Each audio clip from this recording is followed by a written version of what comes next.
Hello, ladies and gentlemen. Welcome back to The Legend of Zelda: Link to the Past. So we are now into Skull Woods, and I am not a fan of this dungeon at all. Why is that? Well, it will become apparent, and fuck. Well, it will become apparent in a moment. Well, alright, so we head into here. I'm gonna head up to over here. I don't have that item yet. I'm getting that item in this dungeon.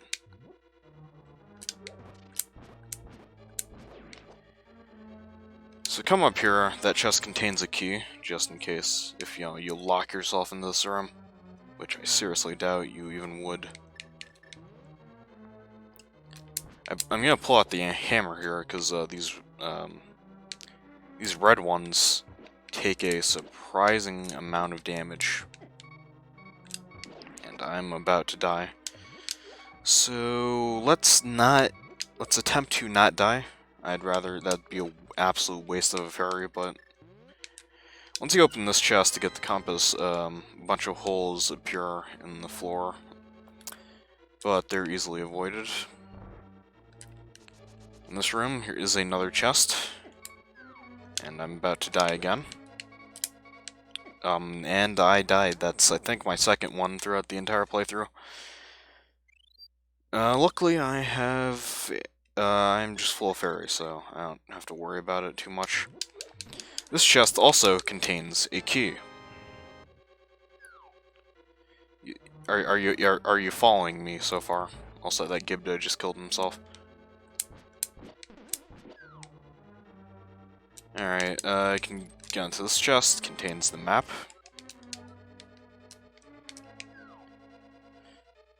And there is not anything else that we can do in this part of the dungeon. Now, see what we accomplished there. We accomplished fucking nothing.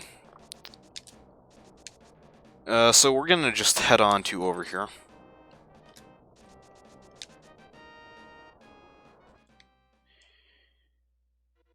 I'm gonna kill all the enemies in this area because they can be quite a pain. And you know what is also quite a pain? Well, we see the introduction of the Wall Masters. They were in the original game, but I did not play the original game for this channel, and probably never will, because I'd rather not deal with the cryptic mess that is that fucking game. But yeah, the Wall Masters, if they pick you up, you'll be taken to the beginning of the last entrance of the dungeon that you took. So if you picked me up here, I would be the room would be reset basically, and oh no. This can be quite awful in very large dungeons. And these enemies are bullying me, god damn it. Alright, so we can grab the big key right away. I hope I don't die again. We can yeah. So, if you noticed, we didn't need any key to get, I'm gonna skip the bomb jump. There's a bomb jump you can do to get to the chest over here, but I'm not gonna do it because I have no health, and, come on, Helmosaur, little, tiny Helmosaur. Get over here, alright. I really need hearts.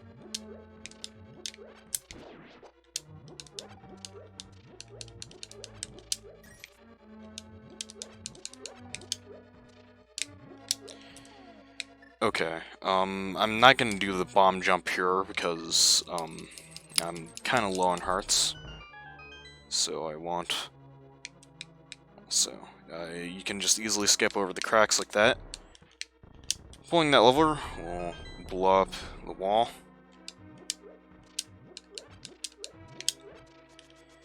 And will allow you to get the fire rod. The rod commands the red fire, but watch your magic meter. Fantastic description. So yeah, now we have both the fire and ice rods. And yeah. And no other keys besides the big key were required to get that chest, by the way. Just as a notice.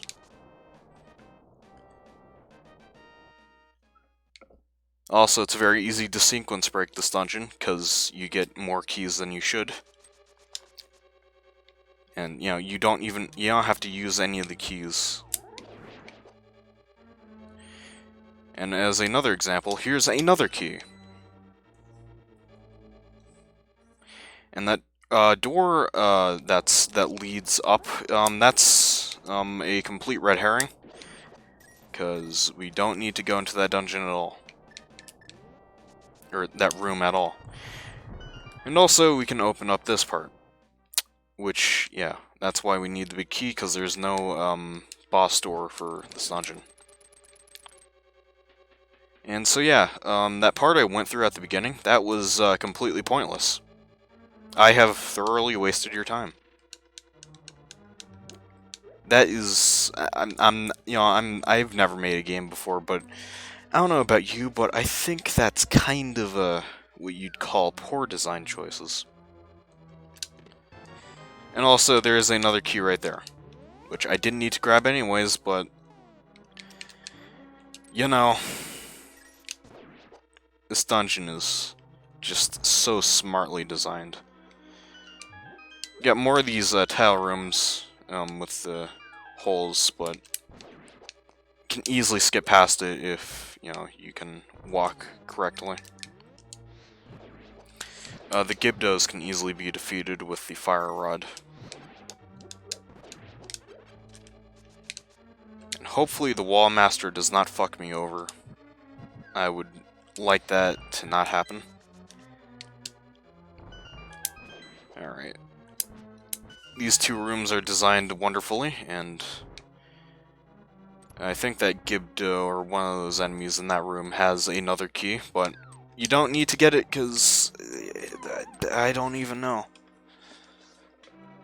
And now we're at probably my least favorite boss besides Moldworm, Mothula. The reason being is that if you hit Mothula into the spikes, it does no damage to the enemy, to the boss. That's really fucking great. I love it. And I'm about to die again. That is really shitty programming. Why would you make it so that when you know, the arena is covered with spikes that move and AI and RNG, why would you do this? And that's Skullwoods. I really don't like this dungeon, if it isn't obvious. All of it is a red herring, and just what the hell, as AVGN would say, what were they thinking? So yeah. Because of you, I can escape from the clutches of the evil monsters. Thank you. We've already heard this before. Do you know of the prophecy of the Great Cataclysm? This is the way I heard it. If a person who has an evil heart gets the Triforce, a hero is destined to appear. And he alone must face the person who began the Great Cataclysm. If the evil one destroys the hero, nothing can save the world from his wicked reign. Only a person of the Knights of Hyrule, who protected the royalty of the Hylia, can become the hero.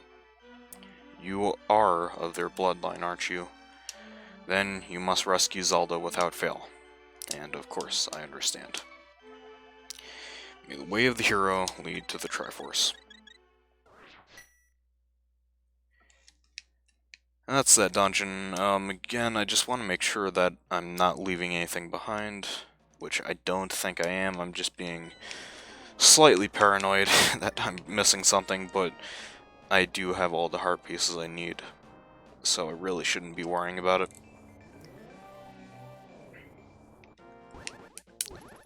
I'm just a worrisome boy.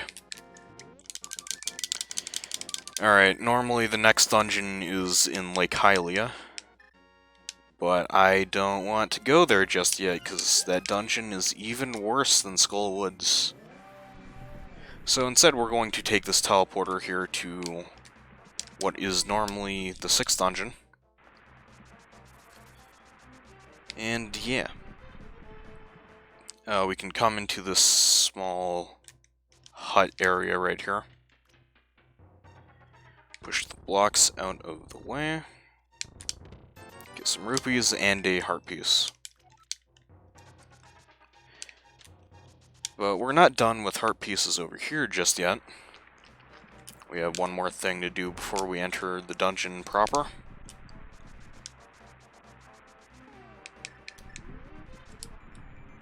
Which is to mirror over here, because there is a rock over here. And surprise, surprise, it's another heart piece. Who could have guessed?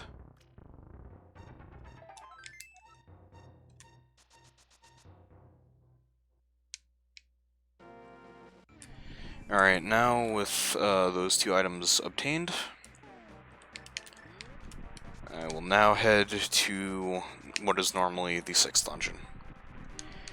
And as I said earlier, you need, I think that's ether, right? Yeah, it's ether. You need the ether medallion to enter the dungeon. And so we shall use ether. And surprise, surprise, it opens up the dungeon.